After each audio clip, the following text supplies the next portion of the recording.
दिल्ली के लोगों ने बड़ा विश्वास किया और उनके साथ चल पड़े। लेकिन आज उस व्यक्ति की इमेज, उस व्यक्ति की पहचान, जिनका नाम अरविंद केजरीवाल है, उनका क्या बना है, उस पे आज सभी को जरूर विचार करना चाहिए कि अरविंद केजरीवाल वो लोगों को शराब पीने के लिए प्रेरित करता है। अरविंद केजरीवाल वो व्यक्ति हैं जो कानून का पालन नहीं करता है। अरविंद केजरीवाल वो व्यक्ति है जो नकली दवाओं का व्यापार करवाता है। अरविंद केजरीवाल वो मुख्यमंत्री बन गए हैं जो भ्रष्टाचार की एक कम समय में सबसे बड़ी रिकॉर्ड बना देता है। इस पूरे दुनिया में कोई पार्टी बनी हो और बनने के अपने सबसे कम समय में सबसे बड़ी भ्रष्टाचार का आरोपी बन गई हो, यह आम आदमी पार्टी के साथ ही हुआ है। कोर्ट ने भी मान लिया है कि शराब घोटाला में पर्याप्त सबूत है। इसलिए जो कोर्ट का निर्णय है, जो बेल रिजेक्शन पे जो कह रही है कोर्ट की टिप्पणी है, उसको समझने के लिए, जानने के लिए किसी बड़ी विशेषज्ञता की आवश्यकता नहीं है। ऐसे हमारे दिल्ली के लोगों को एक ऐसा अभिशाप मिल गया। आज दिल्ली के लोग अपनी 12 साल की औसत आयु कम कर चुके हैं, हम आप सभी। और उस अरविंद केजरीवाल जी को, जिन्होंने 2012 में एक ट्वीट किया, वो आप भी चले जाइए, 2012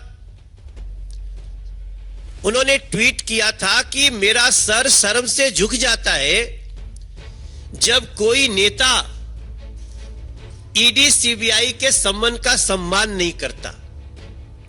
ये ट्वीट है Arvind Kejriwal, I am just quoting, 24 November 2012।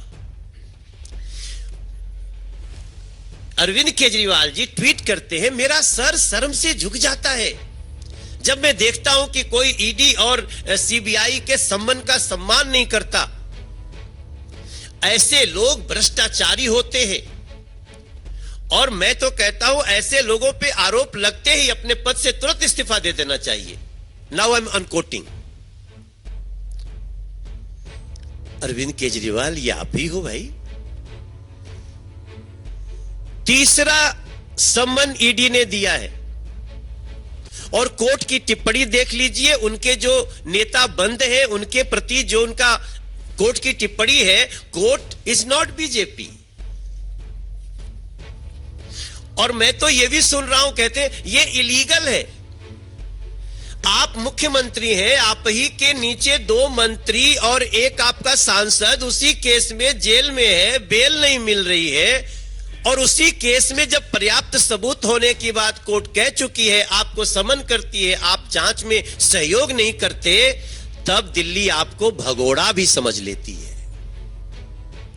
तब समझ लेती है ये नकली दवा की जो बात आ रही है ना, असल में आम आदमी पार्टी के शीर्ष नेताओं का सब कुछ नकली नकली ही है। नकली व्यक्तित्व, नकली बातें, नकली दवाइयां। अगर असली कुछ है तो उनका भ्रष्टाचार और दिल्ली का प्रदूषण। हम आप कल्पना करें, अगर नरेंद्र मोदी जी ने ये लगभग 150 बसें, एग्जैक्टली नंबर 1300, माफ करिएगा, ये 1300 बसें अगर नहीं दी होती नरेंद्र मोदी जी ने, केंद्र सरकार ने दिल्ली को, तो हम किस हाल में जीते। उन बसों में बैठकर आज लोगों को लगता है कि हम कितने अच्छी व्यवस्था में, ट्रांसपोर्ट व्यवस्था में रह रहे हैं। लेकिन यहां की उन 1300 बसों को हटा दीजिए, अभी कुछ और देने वाले हैं केंद्र सरकार से। हम सभी सांसदों ने भी चिट्ठी लिखी, प्रधानमंत्री जी ने उसका बहुत ही अच्छा निर्णय दिया। लेकिन हमें आश्चर्य तब होता है इनके नकलीपन का कि जहां लिखा होता है ये हेवी इलेक्ट्रिकल मिनिस्ट्री, वहीं चपका देते हैं बस हम लेन में चला रहे हैं, हमारी बस लेन में चल रही है। और आप सभी देखते होंगे कितना लेन में चलती है। हम तो गाड़ी ड्राइवर को बोल देते हैं भैया थोड़ा पीछे ही रखो, देखो ये चलाने वाली दिल्ली सरकार की व्यवस्था है, पता नहीं कब चढ़ा दे। तो नकली से ऐसा रिश्ता इनका। आज जब हम अपने प्रदेश अध्यक्ष के साथ बात कर रहे हैं तो अब हम आपसे मीडिया के थ्रू तो दिल्ली को बता रहे हैं, लेकिन अब हम जाना चाहते हैं। हम जाएंगे, उन लोगों के पास जाएंगे जो धर्म के रास्ते पे चलते हैं, अधर्म का विरोध करते हैं। हम छठ समितियों के पास जाएंगे, हम रामलीला समितियों के पास जाएंगे, हम कांवड़ समितियों के पास जाएंगे। हम जो भी दिल्ली की ये व्यवस्थाएं हैं उनके पास जाएंगे। हमने अपने अध्यक्ष जी से बात भी कर ली है, इसलिए मैं बहुत आधिकारिक रूप से आप सबको बोल रहा हूं। और हम दिल्ली के मंदिर, मस्जिद, गिरजाघर, गुरुद्वारा जिनके सामने शराब की दुकान खोली गई, उधर हम जाएंगे, क्योंकि हमें दिल्ली को बचाना है।